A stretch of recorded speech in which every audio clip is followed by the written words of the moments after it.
El Rayón de Mata, un podcast para decir lo indecible. Bueno, un saludo para todos y todas. De nuevo estamos en el Rayón de Mata. Vamos a estar conversando de las filosofías, de las razones, de los argumentos que se pueden proponer para justificar la pena en las sociedades contemporáneas. Tenemos el privilegio hoy de tener al profesor Santiago Tres Palacios. Todos ya lo conocen, lo hemos visto en diferentes redes sociales, lo hemos visto en su trabajo en las calles, también en diferentes escenarios de defensa de diferentes personas en la ciudad, en el país. Santi, muchas gracias por aceptar la invitación. Quisiera invitarte además a que te presentes, a que nos cuentes un poco de ti, para que podamos después empezar a hablar de esta vaina que son las penas de prisión, que a mí me parecen medio raras, pero por eso te invité, para que hablemos un poquitico y nos llevemos aquí la conversación por un lado bien agradable. Alejo, no, muchas gracias a ti por la invitación. Para mí es un verdadero honor y privilegio poder estar contigo, porque además te admiro mucho, admiro la manera como llevas tu trabajo y cómo has logrado acercar unas discusiones que son muy complejas, digamos, a un alcance más social y que muchas personas puedan acceder a ello, que es además el propósito que yo intento tener en estos temas, que no siempre uno lo logra y a veces cuando uno intenta hacerlo muy cercano sacrifica mucha rigurosidad y cuando es muy riguroso sacrifica la comunicación y es una constante dificultad que uno se encuentra. Como lo decías, pues yo soy Santiago, soy profesor, me dedico al derecho penal y soy un apasionado de esta clase de discusiones. Prefiero no alardear, porque cuando uno alardea y después la discusión, no, vea esta hueva, esa semejante preparación y sale con unas bobadas, eso lo digo yo. Entonces, hoy soy un apasionado por estos espacios en los que comprendamos que podemos ir a las redes sociales, a los espacios virtuales con rigurosidad, sin que ello implique que nos alejemos de la generación a la que pertenecemos, Alejo. Porque los abogados, y pues lo dice el gordito de corbata, imagínese usted, muchas veces confundimos los medios de comunicación con el contenido de lo que queremos comunicar y creemos que tenemos que ser aburridos y que lo único que sirve es el libro, que lo único que sirve es el artículo publicado, que lo único que sirve es en la universidad, en un tablero, la clase, la ortodoxia en la comunicación, y se nos está olvidando que estos son los espacios que la sociedad hoy habita y le estamos dejando estos espacios a creadores de contenido que tienen de todo menos contenido. Sí, muchas veces tenemos ahí también esa dificultad que trazas, y es que yo por eso también he estado como en la reflexión. Yo te seguía mucho las cosas que subías en redes, las intervenciones, y uno tiene como una mirada, hay veces del derecho penal, es ese abogado que representa, qué mirada tiene sobre la pena. La defiende, no la defiende, la justifica, no la justifica. Me llamó mucho la atención cuando te conocí presencialmente. Nos conocimos en el... Era una mañana hermosa, triste, llovía. No, realmente fue bastante bizarra porque nos conocimos en el CTP, el Centro de Traslado por Protección, que estaba en medio de toda la movilización social, que habían algunos casos de abuso de la autoridad por parte de la policía, y recuerdo muy bien que estabas allí también defendiendo a muchos jóvenes que estaban sufriendo algunas persecuciones indebidas. Te recuerdo muy bien porque estabas ahí y me llevé esa grata sorpresa, como, el abogado penalista reconocido por su calidad también tiene una vena humana, y me gustó mucho ese día que te conocí, y luego escuchándote en las redes me llamó mucho más la atención por eso que estás diciendo. Realmente nos debemos adaptar un poquitico más a las formas de enseñanza hoy. Eso de pararse 4 o 5 horas en esos módulos que lo llaman a uno a dar clase para justificar, por ejemplo, yo dando filosofía del derecho hablando de hard is working, 4 horas, ¿no? Esos pelados terminaban todos saliéndose buscando la excusa para salirse de clase. Ahora yo me imagino uno justificando la pena, la dogmática penal en una maestría de esas, 3, 4 horas, eso debe ser una caja hartísima además, para Alejo, estudiante. Que es justificar lo injustificable. Y ya de una vez, hermano, porque es muy posible que aburramos a la gente y se nos vayan y digan, no, estos están más aburridos que Working y Hard, que te tiro ya mi conclusión y después podemos empezar desde donde quieras que empecemos. Además, porque estoy dispuesto a cambiar de conclusión, porque vengo aquí también a aprender. La pena, esta idea no es mía, esta idea la promueve principalmente Zaffaroni. La pena no tiene justificación. Y la doctrina penal, es decir, todos esos pensadores que escriben sobre y acerca del derecho penal, alrededor de describirla, la justifican y la legitiman. Pero la pena es un hecho político que no necesita legitimación, que no necesita justificación y que existiría con o sin. Y eso se demuestra muy sencillo en que siempre ha existido, antes de que hubiese un discurso que la legitimara.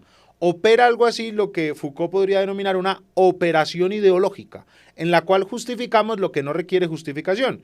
Entonces, básicamente, ¿qué es lo que propone Zaffaroni? Vea, la pena es un hecho político, no requiere justificación, no la necesita, no requiere legitimidad, no la necesita, y tenemos que tomarla como lo que es, un hecho político en el que se le hace daño a una persona y que tenemos que crear unos límites a ese hecho político.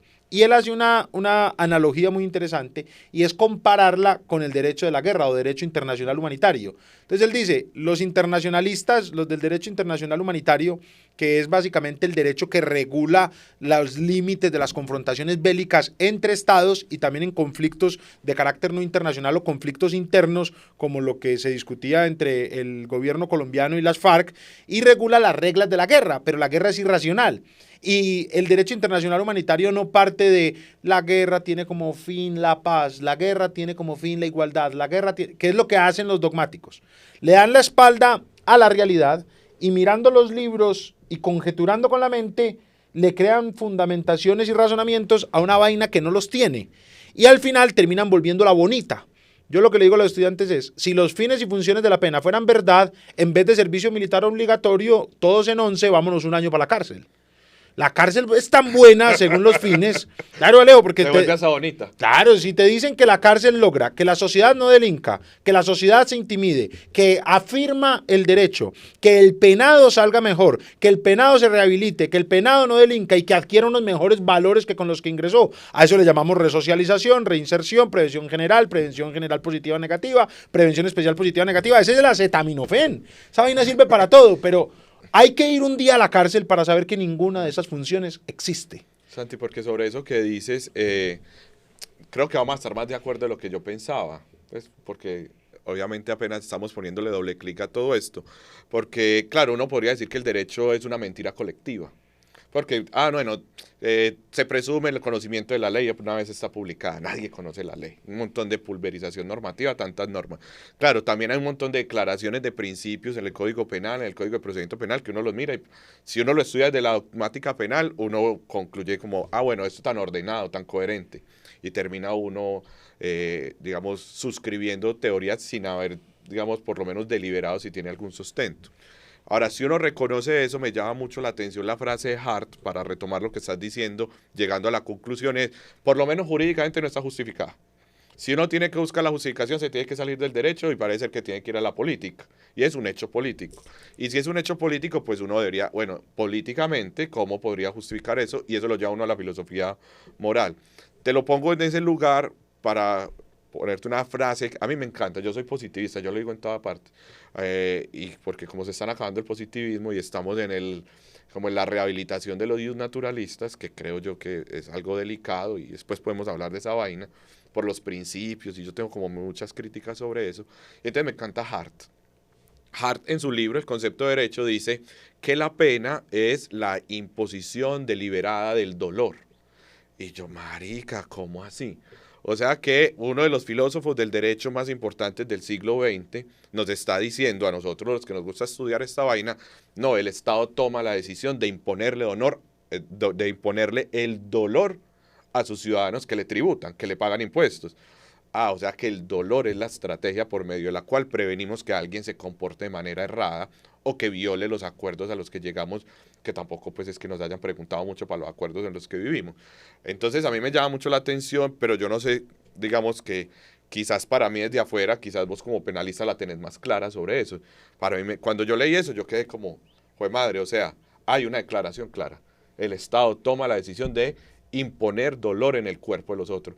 Y eso yo me siento como si estuviéramos todavía en el siglo XVI, siglo XVII. Pues estamos en las ordalías. Sí, y lo malo, Alejo, es que siempre ha sido así. Mira, varias cosas. La primera, la pena viene de penar y penar viene de punir y punir es causar dolor. Es decir, la génesis de la pena es el dolor, es el sufrimiento. Es la facultad que tiene el Estado de hacer sufrir a su súbdito, al que le tributa, desde distintas ópticas. Pero definir así la pena es dar una definición sensorial, es decir, la pena desde lo que la pena causa, la pena desde el sufrimiento que puede ocasionar. Pero si tú ves, hasta ahí no hay ni una justificación, ni un estudio histórico, ni una explicación del qué de la pena. Yo creo que en eso es muy útil Foucault. Creo que cuando Foucault analiza la pena y llega y dice, vea hermano, primero que todo, esa vaina siempre ha existido. Las sociedades siempre han castigado a los súbditos. Y en el método genealógico, Foucault se pregunta, ¿será que podemos clasificar cada sociedad de acuerdo al modelo de castigo que imponía? Entonces Foucault se va para la sociedad griega y llega y dice, uy, juepucha, vea, en la sociedad griega la sanción más fuerte era el exilio, porque el bien jurídico más fuerte era la unión a la ciudad, es decir, la condición de ciudadano. Recordarás, Alejo, que Sócrates prefirió morir a ser exiliado. De hecho, cuando en el Critón se le propone a Sócrates que huyera, Sócrates lo que le responde a su discípulo Critón, que era el que le tenía todo el plan de la vida, es, bueno, yo me vuelo. Y Sócrates no decía, me van a agarrar y me van a matar. No, Sócrates decía, y yo iré por ahí como una persona no ciudadana. Y en todos los estados a los que vayan me van a tratar como enemigo, pero enemigo como desafiliado de la sociedad. Entonces Foucault, sin analizar a Sócrates, porque sabes que Foucault evitaba mucho esas discusiones filosóficas porque son antimetodológicas para él, pero Foucault analiza la sociedad griega y la llama una sociedad del exilio, una sociedad punitiva del exilio. Después en la romana, Foucault observa que empiezan a aparecer las formas de indemnizar para huir de la pena. Entonces la llama una sociedad del rescate, en la cual si usted paga el perjuicio ocasionado, lo paga con esclavos, lo paga con lo que tenga, se deshace de la sanción. Entonces él dice, ahí era la sociedad del rescate. Después viene toda esta edad medieval, con su alta edad media, baja edad media, todas las características que yo creo que están indebidamente aglutinadas en una, porque ahí habían múltiples fenómenos muy interesantes, pero aparece una sociedad en la que se marcaba.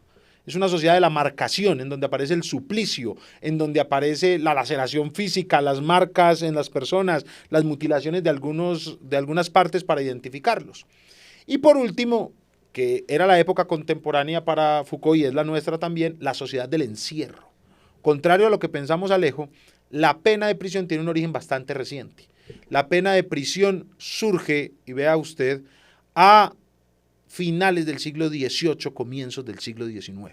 Ahí surge la pena de prisión. Antes existían prisiones, pero eran solo para la prisión cautelar, para la prisión preventiva. Era donde metíamos a la persona que estábamos procesando o a la persona que íbamos a penar y la guardábamos mientras la penábamos. Pero no existía el concepto de pena de prisión.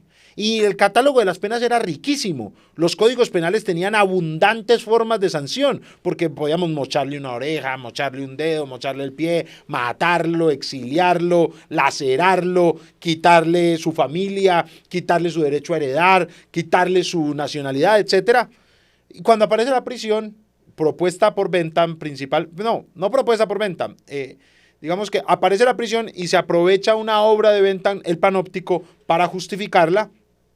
Hermano, la pena entró como en un estado de parálisis y empezó a ser solo la pena de prisión, la única pena que existe.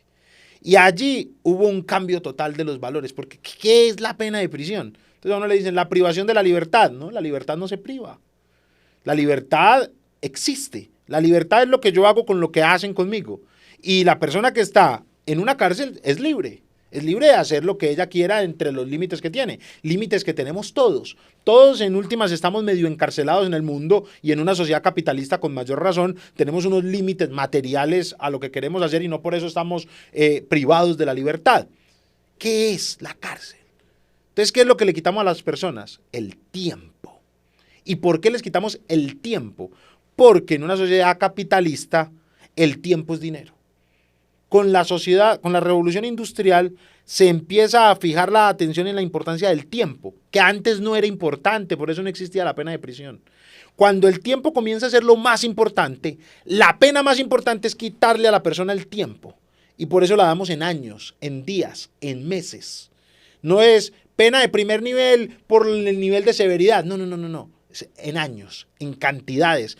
Y esta asemejación le quita a la persona el tiempo, le restringe el tiempo, que en últimas le está quitando vida, le está quitando recursos, le está quitando todo, y esta vaina no encuentra ninguna justificación y va a haber un gran problema adicional, que es la prohibición de la pena de muerte. Porque en estas sociedades que te vengo diciendo, las sociedades punitivas, ese era el cambio de sociedad que hemos mencionado con Foucault, pero siempre existía la pena de muerte. Y era la pena a la que acudíamos cuando no sabíamos qué hacer.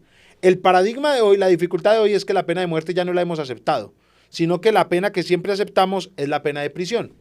Y usted va a decir, profe, pero yo ahí no veo ningún problema. No, que al mismo tiempo seguimos teniendo el mismo origen de la prisión. Es decir, tenemos pena de prisión y prisión preventiva. Pero no, espérate, no te me vayas, que me acabo... Me emocioné. No, pero no, es porque, ¿viste ese meme que sale? Vamos a calmarnos, el descuadro. El otro, el que sale un man ahí como que se le... Porque me abriste un... No, es que usted solo ve memes filosóficos. Sí, pero usted me tiene que sacar ese meme de Squirrel. ¿Usted se vio Pokémon? Sí, claro. Squirrel sale y hace así, y abajo dice, vamos a calmarnos. No. Vamos a calmarnos. Sin la S. Sí, vamos a calmarnos. No, Santi, porque acabaste de ponerme, me abriste un horizonte de reflexión que yo no lo había tenido presente porque me parece muy claro, ¿no? Lo que privamos desde el tiempo. Claro. Y esa vaina es muy potente, porque entonces retomo un poquitico para jugar con lo que propusiste, porque hiciste muy rápidamente, pero muy bien explicado, una especie de no historia de la pena, sino una filosofía de la pena, pasando como por esas condiciones socioculturales, socioeconómicas, históricas que justificaban o no. Que la sintetizamos en una idea básica, Alejo. En cada sociedad privamos a los delincuentes y a los raros de aquello que nos resulte más valioso. Lo más valioso hoy es el tiempo y le quitamos tiempo. Claro, y por eso quiero llegar a eso, porque me parece muy interesante. Digamos que el profesor Roberto Gargarella, quien tiene un libro muy chévere, por ahí está ahí atrásito tuyo, que se llama Castigar al prójimo, él aborda diferentes teorías, diferentes formas como las que se ha justificado la pena, habla de Duff, habla de Nino, habla de Zaffaroni, habla de Ferrajoli, y retoma muchas de las reflexiones que estás haciendo reflexión, pero yo creo que no estaba tan claro y creo que le aciertas a algo que me gusta mucho pedagógicamente, y es el tiempo. Privamos del tiempo. Mira qué dice... y por eso la prisión es un invento en medio y post-revolución industrial. Sí, tiene todo el contexto, pero a eso es lo que quiero llegar antes de acelerarme yo para decirte algo. Entonces, propone Gargarella como dos referentes para la justificación, digamos, que se dan en estas, digamos, voy a decir, postindustrial, ¿cierto? Una, está John Stuart Mill, está Bentham, casi que una justificación utilitarista, es decir, necesitamos generar mayor bienestar y debemos penar para generar una especie como de efecto ejemplificador. Necesitamos que todo el mundo cumpla para garantizar la cohesión social y los valores y lo que consideramos interesante proteger a través del derecho. Después él dice, bueno, eso es una manera de abordarlo, hay otra forma de abordarlo, que son las tesis retribucionistas. El Estado debe sancionar de una manera similar a la conducta que reprochamos, y surgen las tesis un poquitico más cercanas a Kant, más de justicia retributiva, y entonces en la tesis utilitarista parece ser como que objetivizamos a los ciudadanos para lograr una prevención general. Ahorita me puedes explicar si de pronto se puede ejemplificar mejor, y tenemos a Kant o las tesis retribucionistas que dicen que parece ser un castigo. Ahora, si uno coge estas dos vainas, lo primero que dice Gargarella es, no parecen ser muy suficientes para justificar en este caso la privación del tiempo.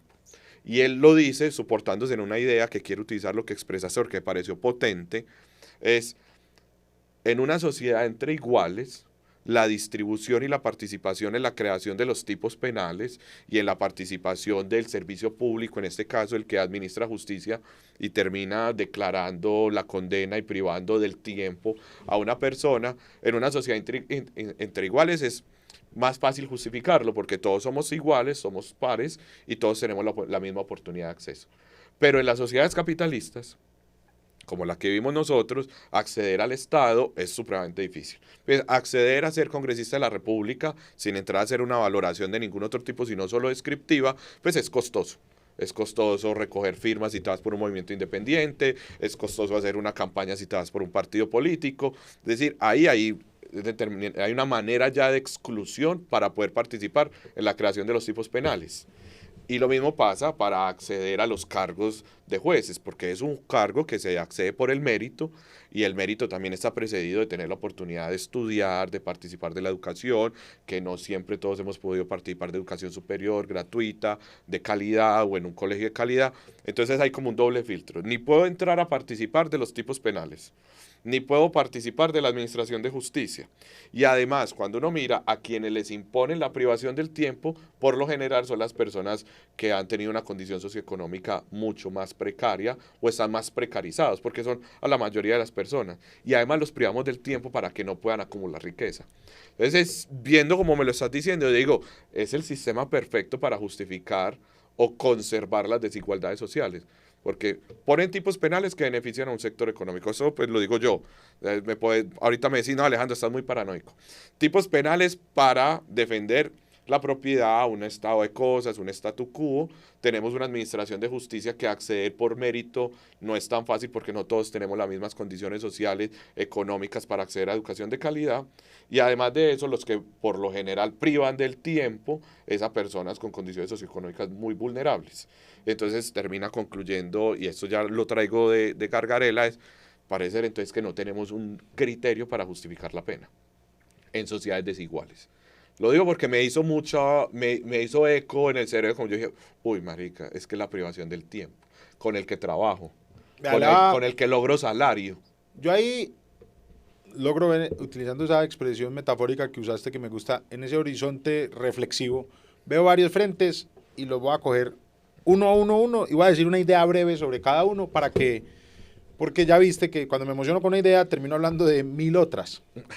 La primera cosa que dijiste o que me llama la atención, que resuena en mí, me permite terminar la historia que no terminé al comienzo, y es, hay que quitar ese fetiche de justificar la pena. Zaffaroni, cuando la compara con el derecho internacional humanitario, que fue la historia que no terminé, al final dice, vea, los internacionalistas no justifican la guerra, pero ¿por qué no la justifican? Porque saben que lo que digan no va a evitarla. Es decir, si hoy dice la ONU, no habrá guerra, ¿qué? No hay guerra. Si hoy sale una ley que dice, no hay pena, no hay pena. Pues, ¿qué hace una ley que diga que no va a haber penas? Maximizar el poder punitivo paraestatal. El que se ejerce en los calabozos, el que se ejerce sin los reflectores, la atronadora en contra del ciudadano. Porque es un hecho político que existe antes de cualquier legitimación, porque no es un hecho producto de la racionalidad. Por eso es tan importante ahí la expresión que utiliza Ferrajoli de poder salvaje. El poder punitivo es un poder salvaje, no es un poder producto de ninguna reflexión. No es que unos señores se sentaron a decir, vamos a causar dolor al... No. Es un hecho prejurídico que los juristas en ocasiones, describiéndolo, terminan justificándolo y legitimándolo. Y ahorita voy a poner un ejemplo de eso. Pero lo primero que quiero ver, mira lo interesante de Zaffaroni, es quitemos el fetiche de intentar legitimar o justificar la pena. No tiene justificación. Debemos reconocerla como un mal. Ahora viene lo otro, un mal necesario. Pero no porque sea necesario, el mal se vuelve bien. ¿Qué es lo que hace la doctrina? Como es necesario, prevención general, que la explicaste bien, pero la prevención tiene dos sentidos, general y especial. General hacia la sociedad como algo que no delinca, y hay dos caminos, intimidándola o recordándole el derecho vigente. Intimidándola es prevención general negativa, recordándole el derecho vigente es prevención general positiva, y Bentham y John Stuart Mill justifican ambas, pero también está la prevención especial respecto al penado. Entonces, hay prevención especial negativa, impidiéndole que delinca, y prevención especial positiva, reeducándolo, resocializándolo, reintegrándolo. Y ya lo otro es la retribución. Lo malo es que terminamos describiendo la pena, diría Eduardo Galeano, pues Eduardo Galeano no diría eso, nos apoderamos de la metáfora de Eduardo Galeano, como Alicia cuando atraviesa el espejo, en Lewis Carroll. Entonces, Eduardo Galeano, en ese libro que se llama Patas Arriba, la historia del mundo al revés, muestra todas las distopías que hay en el mundo, y creo que a la pena se le aplica específicamente cuando miramos la justificación que dan de la pena en un libro y la miramos en la realidad. Hermano, eso es el mundo al revés, no coinciden en nada.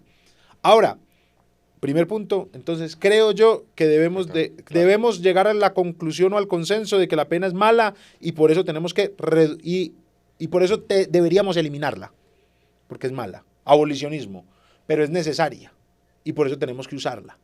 Y como es mala y es necesaria, tenemos que reducirla. Y ahí aparece el derecho penal o la justificación que yo le doy al derecho penal y es un discurso racional de limitación del poder punitivo. A lo mínimo que podamos reducirlo.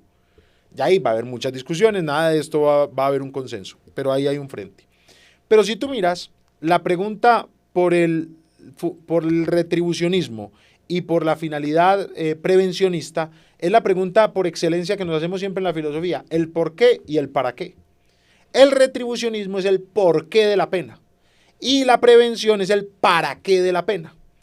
¿El porqué de la pena? Porque este man delinquió, porque este man rompió el acuerdo social, porque este man es un antisocial, porque este man daña los bienes jurídicos, porque este man desestabiliza el derecho. Hay muchas justificaciones. Pero todo eso explica el por qué puedo castigarlo. Pero después viene una pregunta que desde la filosofía moral es muy interesante. Bueno, ese es el por qué. ¿Y qué logro con castigarlo?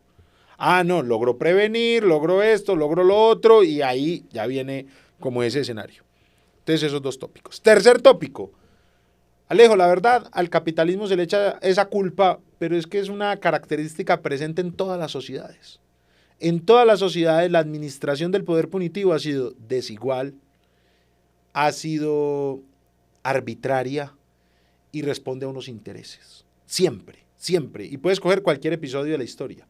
Yo estoy terminando una maestría en humanidades, o sea, en filosofía, en lenguaje e historia. Y la prisión preventiva ocupa un lugar muy importante en mi reflexión e identifico, esto lo digo es para decirles pues que no fue que se me acabó de ocurrir, hombre, no, hay una construcción, entonces no tiene mucha gracia lo que voy a decir. Pero yo llego y miro el juicio a Sócrates, por eso lo tengo tan fresco. Hermano, eso era una sociedad, paradigma de sociedad igualitaria entre los iguales, entre los ciudadanos. Y a Sócrates lo juzgaron sin tener claros los cargos, porque era disque corromper a la juventud por explicar ideas contrarias, no se sabe a qué, y decidieron matarlo. ¿Cómo? Con una votación, 280 a 221. 280 dijeron mátenlo, lo matamos. Jesucristo fue juzgado en varias oportunidades por enseñar una idea contraria, es decir, la libertad de expresión se castigó con la muerte.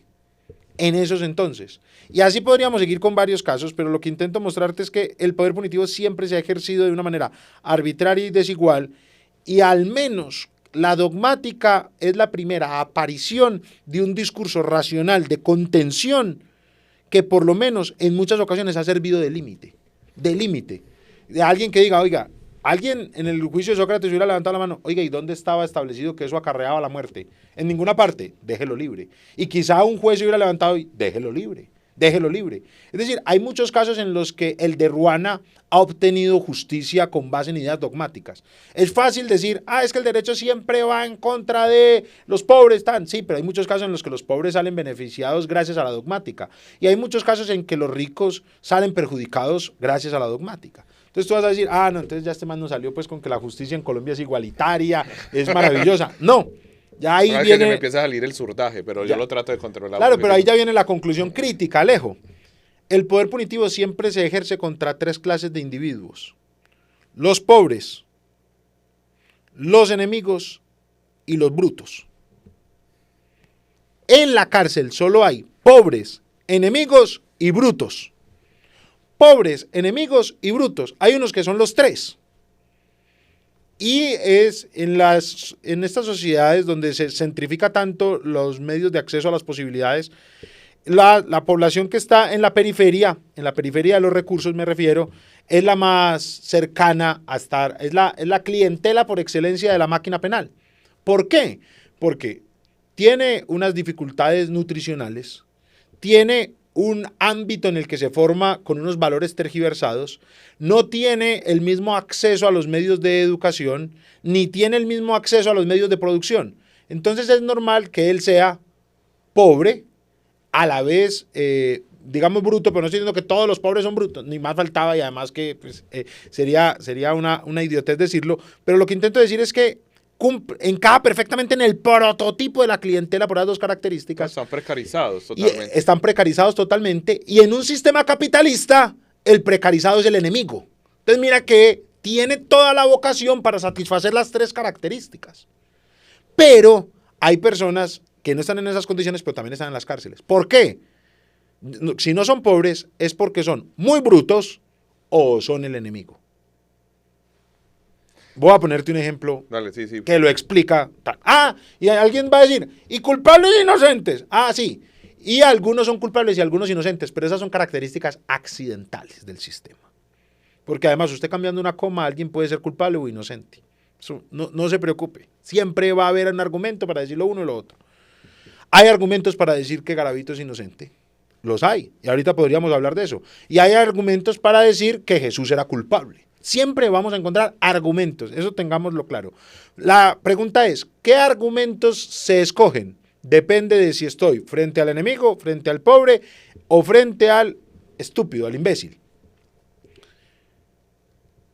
Voy a ponerte un ejemplo político, pero no voy a decirte si estoy de acuerdo o no con eso, porque además es irrelevante. Y es el caso de Álvaro Uribe Vélez. Álvaro Uribe es investigado por la Corte Suprema de Justicia. Y la Corte Suprema de Justicia dice, están todos los elementos para iniciarle a este man un juzgamiento, para privarlo de la libertad mientras se juzga, es decir, penarlo anticipadamente, y están todas las pruebas muy fuertes en su contra. Eso dice la Corte Suprema de Justicia. Y lo encarcela. Por unas circunstancias jurídicas a las que él también tiene derecho, como tenemos derecho todos, el proceso, tras su renuncia, pasa a la Fiscalía. ¿Qué dice el fiscal? Evidente que es inocente. No hay nada para investigarlo. Esto es atípico absolutamente. Aquí no hay ningún mérito. Pregunta, los hechos son los mismos. Las pruebas son las mismas. Los elementos son los mismos. ¿Qué hace que alguien sea culpable o inocente en ese sistema? ¿Quién tiene el cuchillo? Cuando el cuchillo cambia de mano, cambia si esa persona es culpable o inocente. ¿Por qué? Sí, pueden voltear el filo. Porque es enemigo. Uribe era el enemigo de la Corte. Y eso es cierto. No estoy diciendo que enemigo de los magistrados de la Corte, no lo estoy personalizando.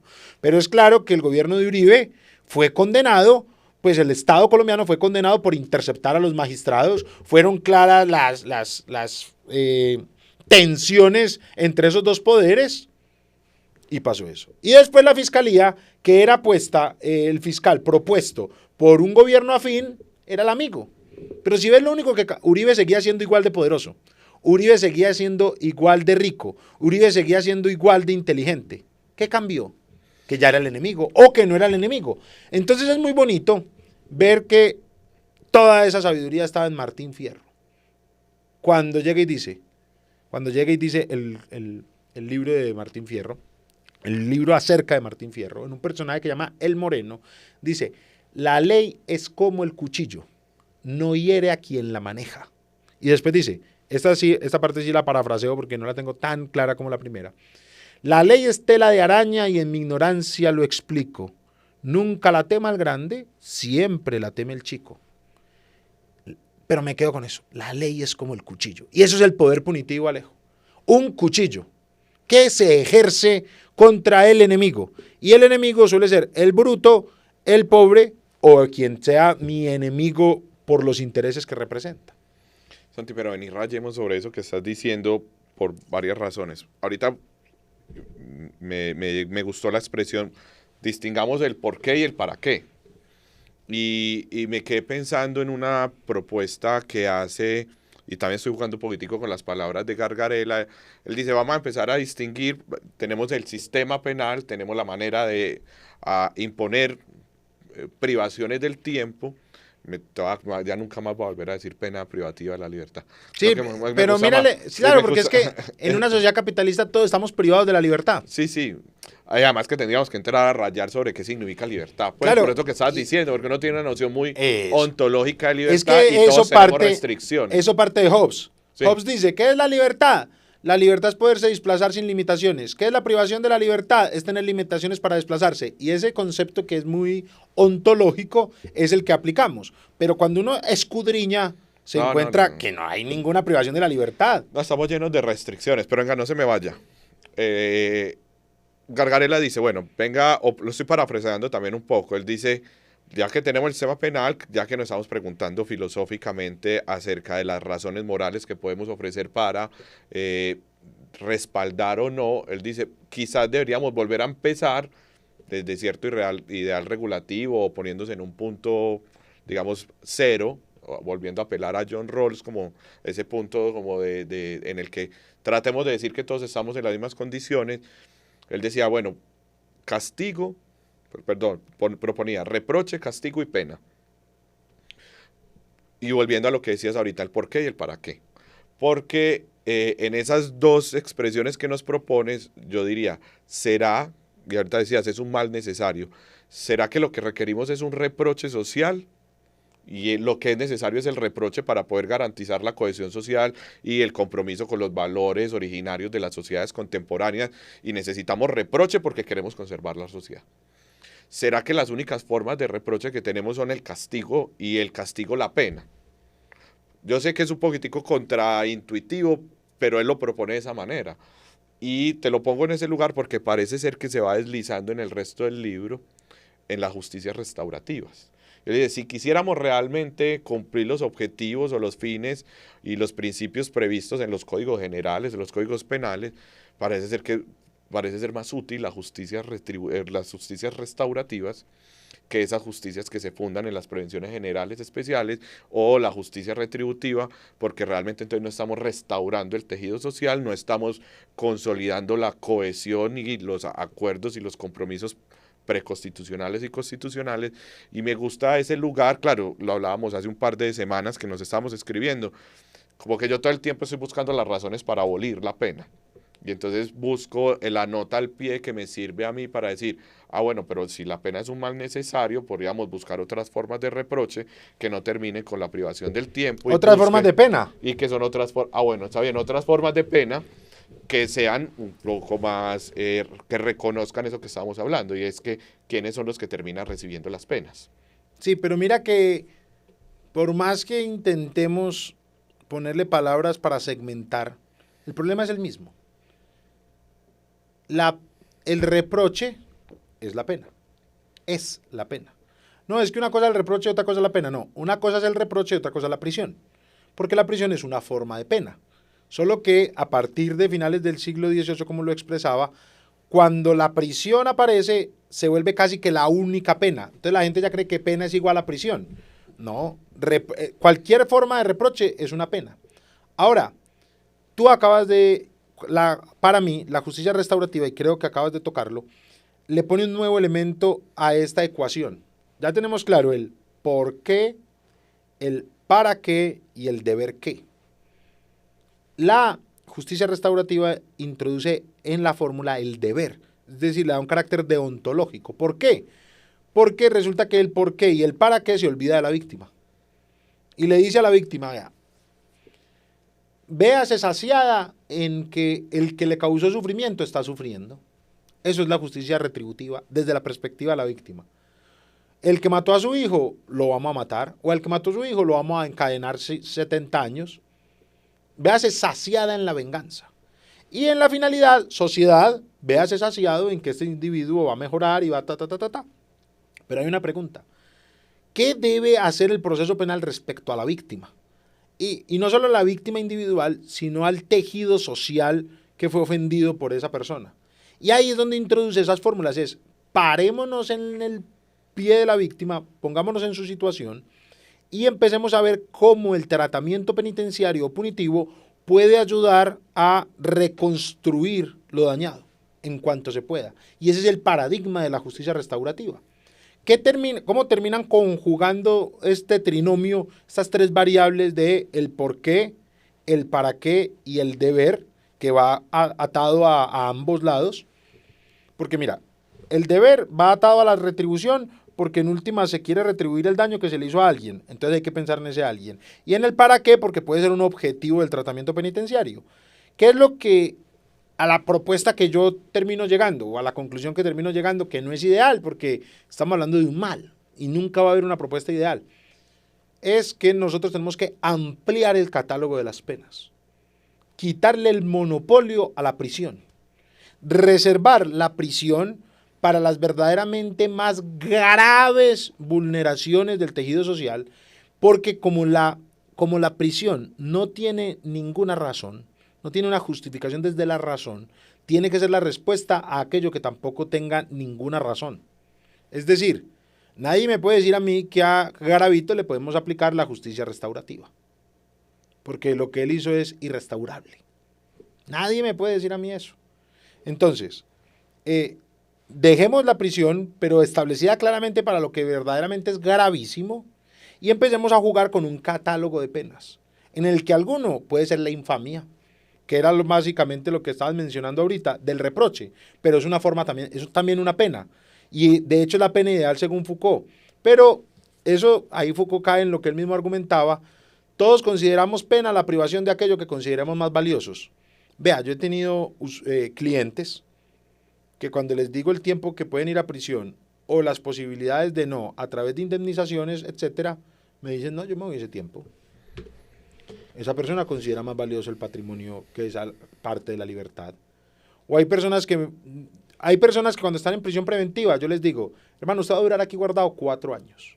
Y yo creo que somos capaces de demostrar su inocencia y luchar por ello, porque la inocencia hay que demostrarla, no se presume. Yo creo que somos capaces. Y él me dice, ¿cuánto tarda eso? 4 años. Hermano, pero si hacemos un preacuerdo ya, usted sale en 15 días. ¿Sabe qué me dice él? Prefiero quedarme acá para defender mi buen nombre. Es decir, para esa persona es más pena la infamia que la prisión. Más pena la infamia que la prisión. Entonces, volvemos a caer a lo mismo. Es la privación de aquello que consideramos más valioso.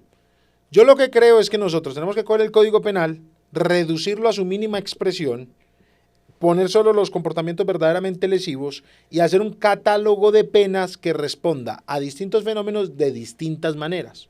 Eso no es fácil, pero es dejar de creer que sirve de algo meter a alguien a una cárcel, que es una medida totalmente inútil desde cualquier perspectiva, no le sirve a nada. Santi, vení yo para recoger porque te quiero llevar a otro lugar un poquitico más privado. Bueno, eso está interesante. No, pero digamos que empezamos la conversación y nos fuiste muy categórico con una conclusión muy chévere y es, la pena no se puede justificar. Ya hablamos de Bentham, hablamos de Joan Stuart Mill, hablamos de Hart, hablamos de Gargarella, hemos hablado de Zaffaroni, podemos poner inclusive a Ferrajoli, pero seguimos andando, digamos, en los mismos lugares de discusión. Yo creo que queda muy bien ilustrado y creo que a quienes nos escuchen y nos vean van a decir, bueno, parece ser que la discusión va a tener que ampliarse, pero terminaste con algo que me parece muy chévere y quiero que empecemos a terminar la conversa hoy. Hagamos un poquitico de chisme de las emociones, porque me gusta porque lo fuiste llevando al tema del populismo punitivo, porque el populismo punitivo está en las calles y que obviamente es adoptado también con estrategias políticas y electorales. Te cuento ahorita que estabas hablando de lo del expresidente Álvaro Uribe. Yo tengo un tuit que puse hace muchos años que nunca esperen ponerme al lado del banquillo de los que pierden la libertad. No me importa su orilla ideológica. Y alguna vez pues ordenaron la privación de la libertad a, creo que era Luis Alfredo Ramos, y lo puse. Después Álvaro Uribe, y lo puse.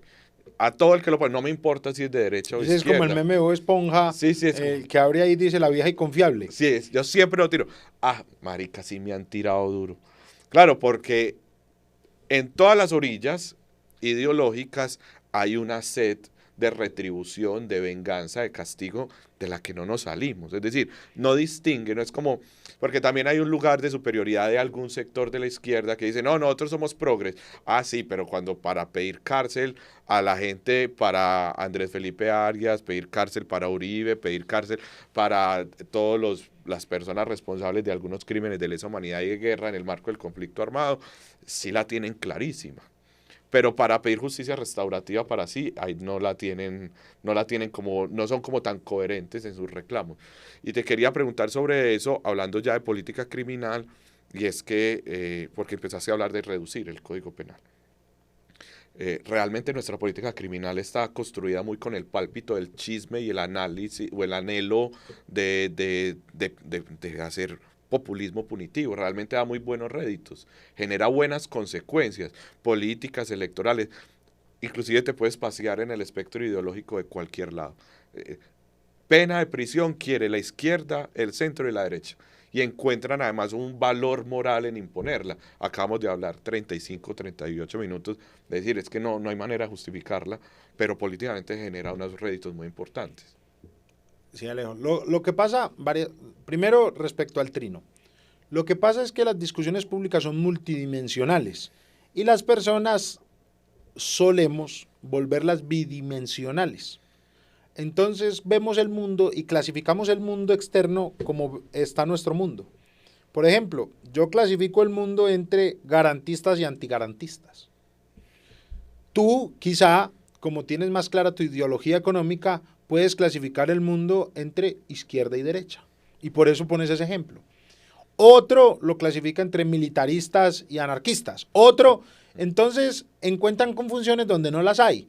Por ejemplo, cuando yo defiendo públicamente al expresidente Álvaro Uribe y defiendo públicamente al expresidente o al presidente Petro, y ayer saqué un video hablando a favor de Polo Polo y saqué otro video hablando a favor de una candidata al consejo de Fico que todo el mundo salió a pegarle porque dijo que no sabía de política, porque ahora todo el mundo sabe de política, y defiendo al otro, la gente ve ahí una incoherencia tremenda, porque el que ve el mundo en derecha e izquierda me ve a mí en los dos lados. Y yo me veo a mí en el mismo lado siempre. Yo me veo siempre del lado de lo que considere garantista, que en ocasiones es contradictorio, pero como decía Unamuno, contradictorio no soy yo, contradictorio es el mundo. Uno a veces está en unos lugares que uno dice, pucha, ¿yo qué hago acá? Mire dónde quedé. Pero ayer alguien me decía, una persona muy cercana a un cliente me decía, uy, hermano, es que usted puso tal trino y eso todo el mundo se alborotó. Y yo, ¿pero por qué? Porque usted puso esto y esto en contra de tal, a favor de tal. Y yo, sí, lo mismo que pongo a favor del suyo. Sí, pero es que ese man es el que no la tiene montada. Y yo, sí, es que yo no estoy militando políticamente, pero sí estoy militando. Es decir, tampoco me vengo aquí a hacer el de la asepsia ideológica. Yo tengo una ideología. Mi ideología es los derechos humanos, lo que considero Estado constitucional y lo que considero garantías. Y donde yo vea que confluyen esos tres elementos, voy a estar en esa causa. Que en ocasiones me equivoco escogiéndolo al lado, pues claro, como nos ocurre a todos, pues yo soy hincha del Medellín, sé equivocarme. No te voy a decir nada porque mi novia también es hincha del Medellín. También sabe equivocarse. Creo que... Y además a su novia, a su novia le conocemos 2 errores de elección. Y eso que no la conozco. El del Medellín y el que quedó ahí implícito, mi querido Alejo. Entonces, si tú ves, todos, pero es normal, porque uno solo puede ver el mundo con lo que uno tiene por dentro. Entonces una persona que ve el mundo como si todos o son comunistas o son míos, o son fascistas o son míos, pues ven a un abogado al lado de un comunista, es un comunista, y ven a un abogado al lado de un fascista, pero cuando uno empieza a, iba a decir dizque leer, pero no, hay gente que lee para justificar los prejuicios y es lo mismo, pero cuando uno empieza a comprender la multidimensionalidad, comprende que hay distintas formas de participar. Entonces la gente suele asociar la idea de fascista con derecha, pero hay fascistas de izquierda. Puede haber un fascista plenamente compatible con una idea de izquierda. Puede haber muchas ideas de izquierda militaristas y negadores de las libertades. Y hay muchos ejemplos históricos, que no los voy a poner porque a mí me sale un historiador que se sabe la intríncules y me dice, no, eso es falso porque eso no es fascismo, sino recontradición, yo no sé qué, tan y eso. No. No me voy a meter en esa hendidura. Prefiero, suficiente tengo con las peleas de mis hendiduras. Pero mira, Alejo, ¿qué es eso? Es que yo en Luis Alfredo Ramos no veo a un enemigo político ni a un amigo político. Y de hecho yo voto de manera caótica. Si yo le cuento mis últimos votos para la presidencia, usted dice, este man no tiene una ideología política. Sí, es que yo no tengo una ideología partidista y no me la sé causar. Yo he votado por Vargas Lleras, por Petro, por Fajardo, por no, yo he votado por todo el mundo. Y todos contrarios, distintos, disímiles.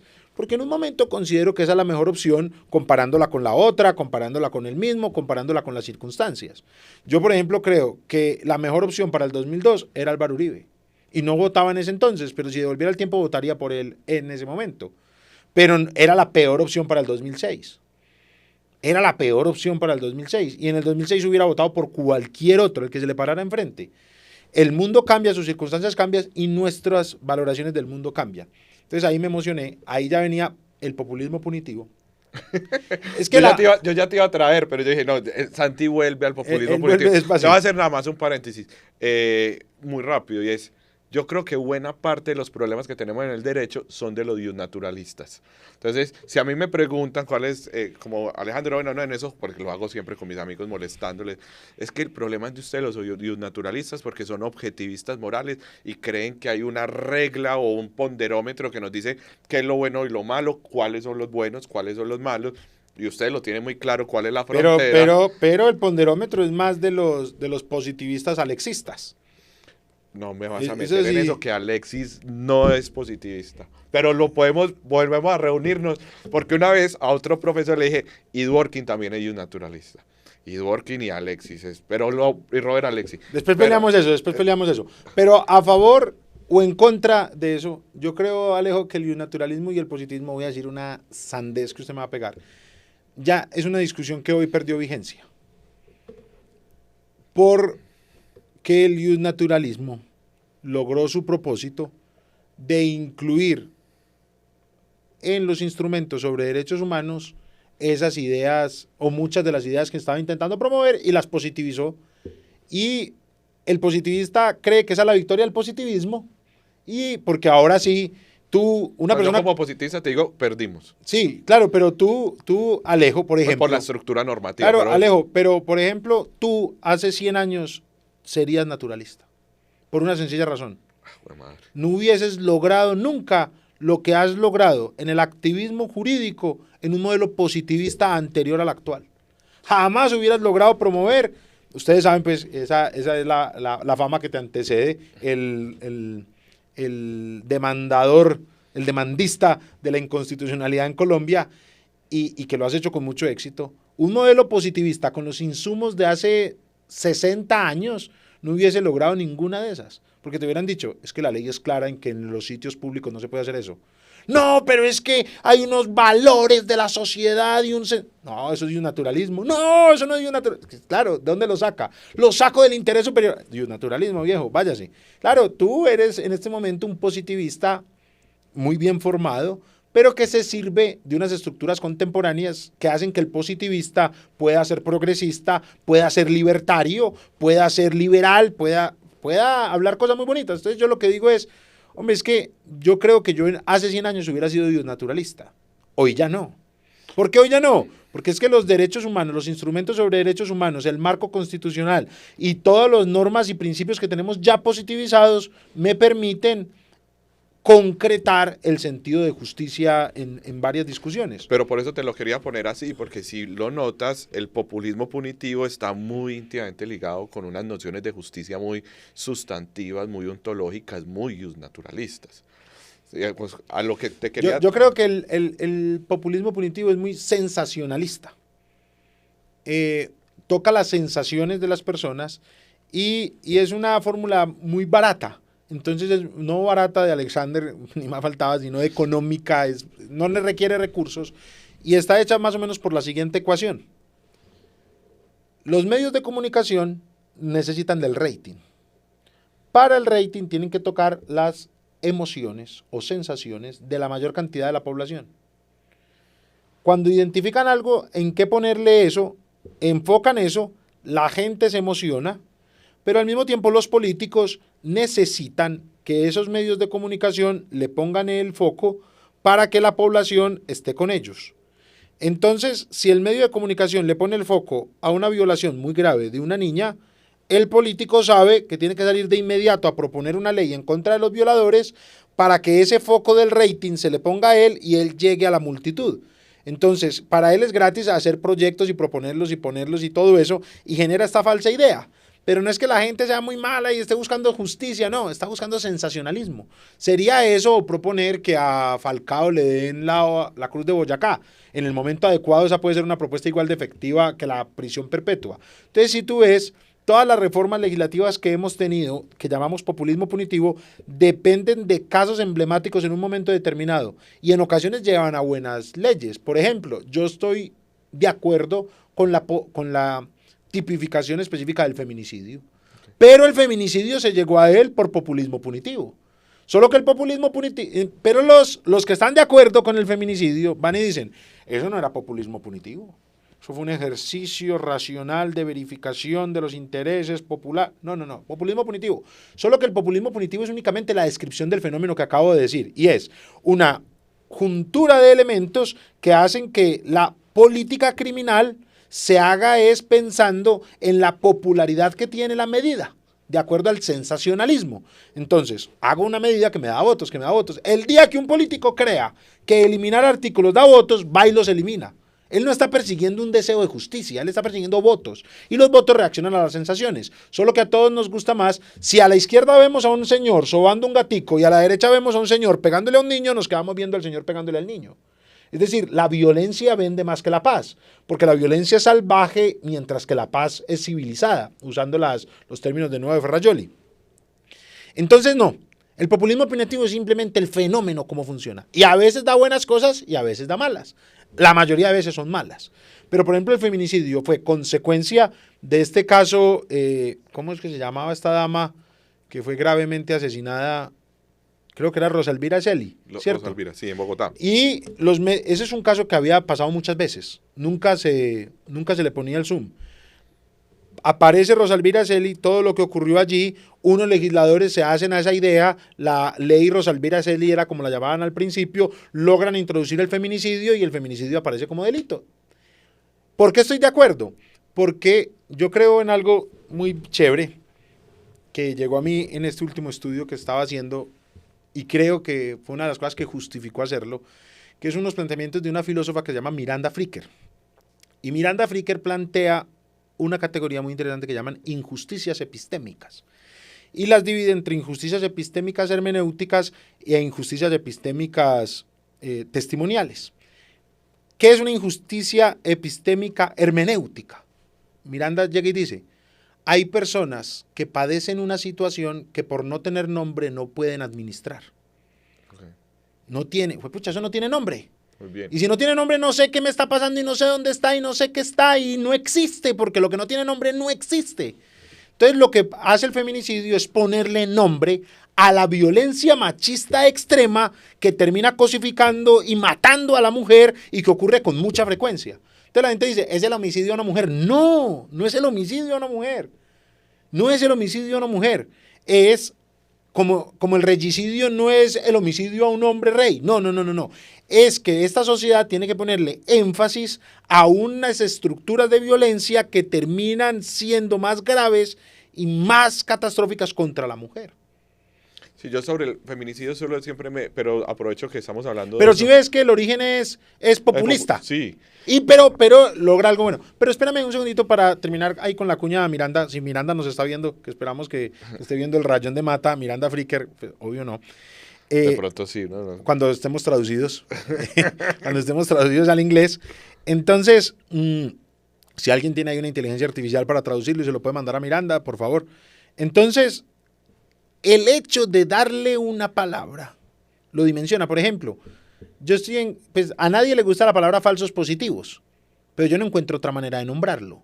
Y en últimas, la expresión falso positivo logró darle existencia a un fenómeno que al parecer siempre había existido, pero que al no tener nombre, la persona no sabe qué le pasó. ¿Qué le pasó a usted? A mi hijo lo capturaron y lo mataron. Ah, bueno, sí, era un criminal. No era un criminal. Ah, bueno, y eso no tenía nombre. No tenía nombre. Entonces me parece muy valioso ese hallazgo de esto. Ahora, lo malo es que el populismo punitivo, por uno que acierta, afecta a otros 100, porque casi nunca sale bien esta ecuación. Sí, a mí lo que me preocupa es que además las emociones políticas se giren alrededor del Código Penal.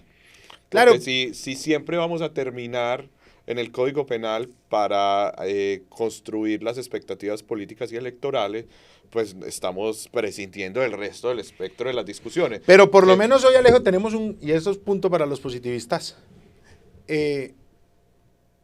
por lo menos hay un Código Penal. Porque sí. en ocasiones el poder punitivo siempre ha orbitado alrededor de la satisfacción de lo popular. Siempre. Revisa cualquier episodio de la historia. Siempre ha aparecido el poder punitivo para satisfacer deseos populares. Pero antes ni se requería el código. Lo dijiste ahorita, es que por eso me pareció, ese es otro punto que lo pasé que me parece muy interesante y es, realmente existen muy pocos argumentos para defender muchas cosas con las cuales trabajamos los abogados, los que trabaja el mismo Estado. Por ejemplo, la democracia realmente no cumple mucho de los objetivos que declara. A veces sirve para transitar de periodos a otros sin que haya un conflicto armado. De hecho, yo creo que esa es la única función de la democracia. Y parece ser que es la que nos vamos quedando con austeridad. Y me gustó y es que algo es muy buena, ¿no? Sí, porque es que y con eso es suficiente. Pero mira, que si ahí está Petro la es presidente y la derecha no tiene elecciones en 4 años, va a la guerra. Sí, no. Va a la guerra. Por fortuna tenemos periodos Correcto. Pero mira que ponían lo mismo sobre la pena de prisión. Y ponían la reflexión. Es que si no hay una pena de prisión estatal, o digamos, si no hay un sistema punitivo estatal que regule las condiciones del uso de la fuerza del Estado, tranquilo Alejo, igual alguien va a seguir ejerciendo la fuerza, así sea de manera paraestatal. Y quizás eso sea un argumento lo suficientemente fuerte para decir, la manera de justificar el sistema punitivo también es para privar el uso de la fuerza a los paraestatales, a esos espacios privados. Y yo creo que eso ahí es un buen argumento, porque por lo menos así sea desde un ideal regulativo muy poco materializable, al menos es una racionalización de la fuerza. Claro, pero de todas formas eso es decir, no, es que lo malo de esas cosas es que se puede reducir al absurdo muy fácilmente y decir, es que hay que hacerlo porque si no lo hace otro. Entonces eso es como cuando uno hace un delito, lo hubiera hecho otro. Pero no solo más violento, sino porque, Alejo, se exige una respuesta. Es decir, el Estado tiene que responder. Porque además, si el Estado estableció unas leyes y esas leyes son ofendidas, el Estado tiene que responder. La pregunta es ¿cómo? Pero a toda respuesta que aparezca ahí le podemos poner la palabra pena. ¿Cuál es mi aspiración? Que en muchos años logremos ver en ese instante la pena de prisión como hoy la pena de muerte. Pero mira que secundando el argumento que acababas de dar, la pena de muerte se sigue imponiendo de manera paraestatal. Pero no por ello vamos a justificar que la empecemos a aplicar de manera estatal. Entonces yo no creo que sea un argumento justificador. ¿Dónde creo yo que está la justificación de la pena? Pues no, la justificación no. Sí, es una justificación, pero no quiero legitimarla. Pero en que el Estado tiene que dar una respuesta. Porque no puede venir alguien, matar a tu hijo y que el Estado no responda. Porque si no te vengas. Y así es como surge este sistema. Entonces el Estado tiene que responder. La pregunta es ¿cómo tiene que responder? Y es una pregunta que no vamos a resolver fácilmente. Por fortuna, para poder seguir conversando. Para poder tener otro programa. Santi, te quería dar las gracias por aceptar la invitación. Ojalá pudiéramos... Estamos claro, Mata, que el rayón es cerebral, ¿cierto? No es eso que usted escribió ahí. No sé todavía, eso es lo que el rayón es fun. Eso es lo que te quería preguntar, porque digamos que muy rápido te cuento que este espacio surge como el propósito de suscitar mayores conversaciones.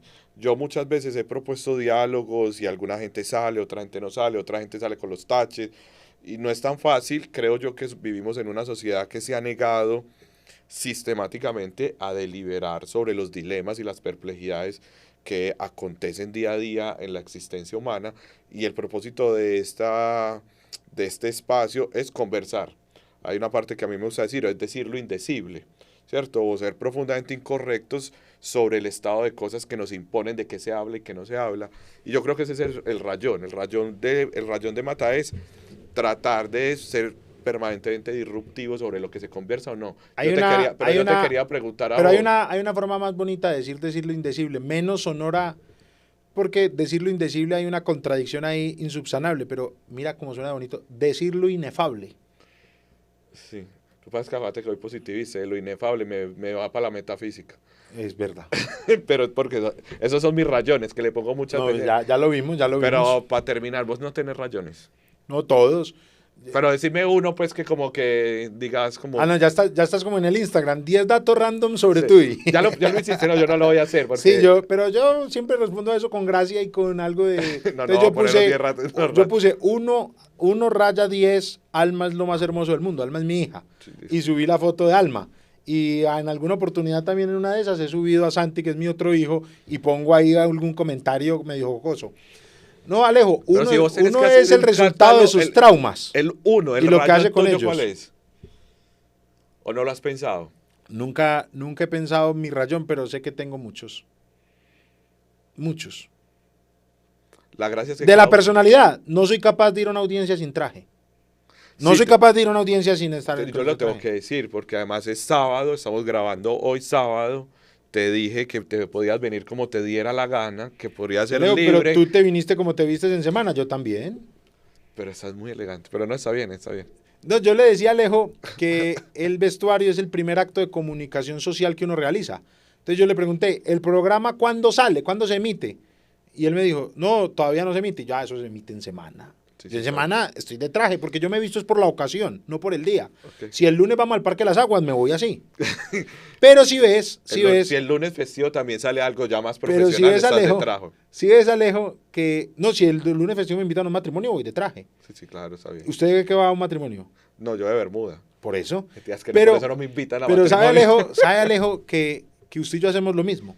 Sí, sí, sí. No, Nos vestimos de la manera contraria a nuestra personalidad. Por ejemplo, el que nos ve a los dos espera a alguien más acartonado en mí y más relajado en ti, y va a encontrar a alguien más acartonado en ti y alguien más relajado en mí. Y ambos, ya estoy haciendo aquí la terapia, Ya me están sacando el rayón, huevón. Sí, ya le estoy sacando su rayón. Ambos estamos respondiendo de la misma manera. Para justificar un discurso cuadriculado positivista, me he visto de manera disonante, sonora, y con eso traen. Y yo, para poder decir, oigan, a estas huevas lo que hicieron con el poder punitivo, una cárcel es un loco allá guardado, esto solo es para el malo, para el ignorante, esto no sirve para nada, esto no sirve, les mintieron. Me pongo un trajecito que hace que esperen que yo responda el inciso segundo del artículo 44 de la ley ta. Es lo mismo, estamos en el mismo juego. Santi, muchas gracias. Espero que podamos volver a conversar. Te tengo miles de temas adicionales. Después te lo voy a decir, pero no te dejes llevar por el rayón. Después lo hablamos. ¿Por qué carajos las personas privadas de su tiempo con sentencia ejecutoriada no pueden votar? Me parece que además también hay como una inconstitucionalidad. Pero sé que ya se ha pronunciado la Corte, pero después conversamos No, de pero eso. eso es absolutamente inconstitucional. Pero eso simplemente es porque vamos trayendo resquicios punitivos del pasado. Entonces, en la sociedad griega, lo que se perdía que era más valioso era la condición de ciudadano. Y hoy tenemos ese resquicio histórico y lo aplicamos. Hoy es inconstitucional. Sí, yo también creo. ¿Lo demandamos o qué? Como en la sociedad griega sería inconstitucional privar a una persona 20 años de su libertad. O le dirían, mátelo o exílielo. Pero ¿cómo lo va a guardar? Porque no existía la noción del tiempo. Bueno, Santi, muchas gracias. Espero poderte volver a invitar. Un saludo muy especial a todos los que nos están escuchando, a los que nos van a ver, A nuestros patrocinadores. a nuestros De patrocinadores. pronto, de aquí a que salga el programa, tenemos patrocinadores. Están invitados, me pueden escribir por cualquier lado. Y un saludo y un abrazo muy sincero para todos y todas. Muchas gracias de verdad, Santi, por venir. Alejo, muchísimas gracias a ti y a todos los que nos vieron y quedamos atentos a los comentarios. De una, para seguir conversando. Chao.